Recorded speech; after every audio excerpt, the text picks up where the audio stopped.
Brought to you by V-Guard, co-powered by Sensodyne and Vimal. ಬಾಯಲ್ಲಿ ಹೇಳಿ ಕೇಸರಿ. Associate sponsor Ultratech Cement. Co-sponsored by Saptagiri NPS University. ಈಗ ಕೇಂದ್ರದಲ್ಲಿ BJP ಬಹುಮತ ಬರಲಿಲ್ಲ, ಎನ್ಡಿಎ ಬಹುಮತ ಬಂತು. ಹಾಗಾಗಿ ಬಿಜೆಪಿಯ ಬಹುಮತ ಬರದೇ ಇರೋದಕ್ಕೆ ಕಾರಣ ಏನು ಅನ್ಸುತ್ತೆ ನಿಮಗೆ? ಬಿಜೆಪಿಯ ಬಹುಮತ ಬರದೇ ಇರೋದಕ್ಕೆ ಕಾರಣ ಅವರದು ಒಂದು ದ್ವೇಷದ ರಾಜಕಾರಣ, ಸಂವಿಧಾನದ ವಿರುದ್ಧ ಇರ್ತಕ್ಕಂಥದ್ದು, ಪ್ರಜಾಪ್ರಭುತ್ವದ ವಿರುದ್ಧವೇ ಅವರು ಹೆಜ್ಜೆ ಇಡ್ತಕ್ಕಂಥದ್ದು ಜನಸಾಮಾನ್ಯರಲ್ಲಿ ಇಡಿಸಲಿಲ್ಲ. ಮತ್ತು ಧರ್ಮವನ್ನು ಅವರ ಸ್ವಾರ್ಥಕ್ಕಾಗಿ ಧರ್ಮವನ್ನು ವ್ಯಾಪಾರ ಮಾಡಿಕೊಂಡು ಚುನಾವಣೆಗೆ ಬಂದಾಗ ಜನ ತೀರ್ಮಾನ ಕೊಟ್ಟಿದ್ದಾರೆ. ಅದು ಅಯೋಧ್ಯೆಯಲ್ಲೂ ಕೊಟ್ಟಿದ್ದಾರೆ, ಉತ್ತರ ಪ್ರದೇಶದಲ್ಲಿ ಕೊಟ್ಟಿರ್ತಕ್ಕಂಥದ್ದು ನೋಡಿದಾಗ ಧರ್ಮವನ್ನು ವ್ಯಾಪಾರ ಮಾಡಬಾರ್ದು, ಧರ್ಮವನ್ನು ರಾಜಕೀಯ ಮಾಡಬಾರ್ದು ಅನ್ನೋದನ್ನು ಭಾಳ ಸ್ಪಷ್ಟವಾಗಿ ಹೇಳಿರ್ತಕ್ಕಂಥದ್ದು.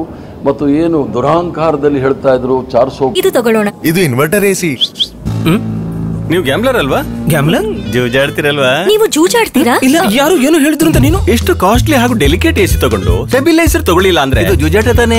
ಒಂದೇ ಫ್ಲಕ್ಚುಯೇಷನ್ ಗೆ ನಿಮ್ಮ ಇನ್ವರ್ಟರ್ ಎಸಿಯ ಪಾರ್ಟ್ಸ್ ಡ್ಯಾಮೇಜ್ ಆಗಬಹುದು. ಅದನ್ನು ವಿ-ಗಾರ್ಡ್ ಉಪಯೋಗಿಸಿ ಸುರಕ್ಷಿತವಾಗಿರಿಸಿ. V-Guard, India's number 1 stabiliser. ಪಾರ್ ಅಂತ ಹೇಳಿ ಅದನ್ನ ಎಲ್ಲರೂ ಸಹ 420 ಮಾತು ಅಂತ ಅನ್ನಿಸ್ತಾ ಇತ್ತು. ಆದ್ದರಿಂದ ಮುಂದೆ ಬರ್ತಕ್ಕಂಥ ದಿನಗಳಲ್ಲಿ ಇದು ಅತಂತ್ರವಾಗಿರ್ತಕ್ಕಂಥ ಪಾರ್ಲಿಮೆಂಟು ಏನು ಪ್ರಧಾನಮಂತ್ರಿಗಳು ಹೇಳ್ತಾ ಇದ್ರು, ಕಾಂಗ್ರೆಸ್ ಪಾರ್ಟಿಯವ್ರಿಗೆ ಏನು ಮುಜರಾ ಅದು ಇದು ಅಂತ ಹೇಳ್ತಾ ಇದ್ರು, ಮछली ಮಟನ್ ಮಂಗಲ್ ಸೂತ್ರ ಮುಸ್ಲಿಂ ಮತ್ತು ಕಡೆಗೇನೋ ಅಂದರು. ಈಗ ಸ್ವತಃ ನರೇಂದ್ರ ಮೋದಿ ಅವರೇ ನಮ್ಮ ಚಂದ್ರಬಾಬು ನಾಯ್ಡು ಅವರು ಮತ್ತು ನಿತೀಶ್ ಕುಮಾರ್ ಅವ್ರ ಮುಂದೆ ಮುಜರಾ ಆಡಬೇಕಾಗುತ್ತೆ. ಇನ್ನೊಂದು ಸರಿ ಸರ್ಕಾರ ಸುಭದ್ರವಾಗಿರುತ್ತೆ ಅಂತ ನಿಮ್ಗೆ ಅನ್ಸುತ್ತಾ? ಸುಭದ್ರವಾಗಿರಲಿ ಅಂಥೇಳಿ ನಮ್ಮೆಲ್ಲ ಆಶಯ. ಯಾಕಂತ ಹೇಳಿದರೆ ಏನು ಭಾರತೀಯ ಜನತಾ ಪಾರ್ಟಿಯವರು RSS ಅವರು ಅಲ್ಪಸಂಖ್ಯಾತರ ಮೀಸಲಾತಿ ವಿರುದ್ಧ ಬೊಬ್ಬೆ ಹೊಡಿತಾ ಇದ್ದರು, ಮಾತಿಗೆ ತುಷ್ಟೀಕರಣದ ಮಾತಾಡ್ತಾ ಇದ್ದರು. ಈಗ ಚಂದ್ರಬಾಬು ನಾಯ್ಡು ಅವರು ಅವರ ಪ್ರಣಾಳಿಕೆಯಲ್ಲಿ ಹೇಳಿದ್ದಾರೆ, ನಾವು 4% ಮೀಸಲಾತಿಯನ್ನು ಅಲ್ಪಸಂಖ್ಯಾತರಿಗೆ ಮುಂದುವರಿಸ್ತೀವಿ ಅಂತ ಹೇಳಿ. ಇವ್ರಿಗೇನಾದರೂ ನಮ್ಮ ಬಸವರಾಜ ಬೊಮ್ಮಾಯಿಯವರ ಭಾಷೆಯಲ್ಲಿ ಹೇಳಬೇಕಾದ್ರೆ ದಮ್ಮು ತಾಕತ್ತು ಇದ್ದರೆ ಚಂದ್ರಬಾಬು ನಾಯ್ಡು ಅವರ ಮೀಸಲಾತಿಯನ್ನು ನಿಲ್ಲಿಸಲಿ. ಬಿಜೆಪಿಯ ಬಹುಮತ ಬರದೇ ಇರೋದಕ್ಕೆ ಕಾರಣ ಅವರದು ಒಂದು ದ್ವೇಷದ ರಾಜಕಾರಣ, ಸಂವಿಧಾನದ ವಿರುದ್ಧ ಇರ್ತಕ್ಕಂಥದ್ದು, ಪ್ರಜಾಪ್ರಭುತ್ವದ ವಿರುದ್ಧವೇ ಅವರು ಹೆಜ್ಜೆ ಇಡ್ತಕ್ಕಂಥದ್ದು ಜನಸಾಮಾನ್ಯರಲ್ಲಿ ಇಡಿಸಲಿಲ್ಲ.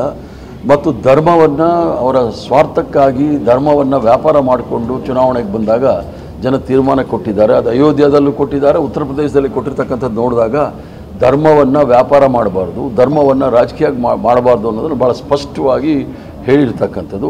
ಮತ್ತು ಏನು ದುರಹಂಕಾರದಲ್ಲಿ ಹೇಳ್ತಾ ಇದ್ರು 400 ಪಾರ್ ಅಂತ ಹೇಳಿ ಅದನ್ನ ಎಲ್ಲರೂ ಸಹ 420 ಮಾತು ಅಂತ ಅನ್ನಿಸ್ತಾ ಇತ್ತು. ಆದ್ದರಿಂದ ಮುಂದೆ ಬರ್ತಕ್ಕಂಥ ದಿನಗಳಲ್ಲಿ ಇದು ಅತಂತ್ರವಾಗಿರ್ತಕ್ಕಂಥ ಪಾರ್ಲಿಮೆಂಟು ಏನು ಪ್ರಧಾನಮಂತ್ರಿಗಳು ಹೇಳ್ತಾ ಇದ್ರು, ಕಾಂಗ್ರೆಸ್ ಪಾರ್ಟಿಯವ್ರಿಗೆ ಏನು ಮುಜರಾ ಅದು ಇದು ಅಂತ ಹೇಳ್ತಾ ಇದ್ರು, ಮछली ಮಟನ್ ಮಂಗಲ್ ಸೂತ್ರ ಮುಸ್ಲಿಂ ಮತ್ತು ಕಡೆಗೇನೋ ಅಂದರು.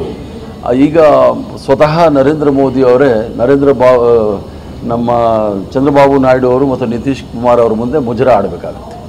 ಇನ್ನೊಂದು ಸರಿ ಸರ್ಕಾರ ಸುಭದ್ರವಾಗಿರುತ್ತೆ ಅಂತ ನಿಮ್ಗೆ ಅನ್ಸುತ್ತಾ? ಸುಭದ್ರವಾಗಿರಲಿ ಅಂಥೇಳಿ ನಮ್ಮೆಲ್ಲ ಆಶಯ. ಯಾಕಂತ ಹೇಳಿದರೆ ಏನು ಭಾರತೀಯ ಜನತಾ ಪಾರ್ಟಿಯವರು RSS ಅವರು ಅಲ್ಪಸಂಖ್ಯಾತರ ಮೀಸಲಾತಿ ವಿರುದ್ಧ ಬೊಬ್ಬೆ ಹೊಡಿತಾ ಇದ್ದರು, ಮಾತಿಗೆ ತುಷ್ಟೀಕರಣದ ಮಾತಾಡ್ತಾ ಇದ್ದರು.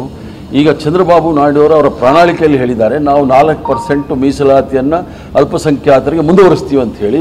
ಇವ್ರಿಗೇನಾದರೂ ನಮ್ಮ ಬಸವರಾಜ ಬೊಮ್ಮಾಯಿಯವರ ಭಾಷೆಯಲ್ಲಿ ಹೇಳಬೇಕಾದ್ರೆ ದಮ್ಮು ತಾಕತ್ತು ಇದ್ದರೆ ಚಂದ್ರಬಾಬು ನಾಯ್ಡು ಅವರ ಮೀಸಲಾತಿಯನ್ನು ನಿಲ್ಲಿಸಲಿ. Brought to you by V-Guard, co-powered by Sensodyne and Vimal. ಬಾಯಲ್ಲಿ ಹೇಳಿ ಕೇಸರಿ. Associate sponsor Ultratech Cement. Co-sponsored by Saptagiri NPS University.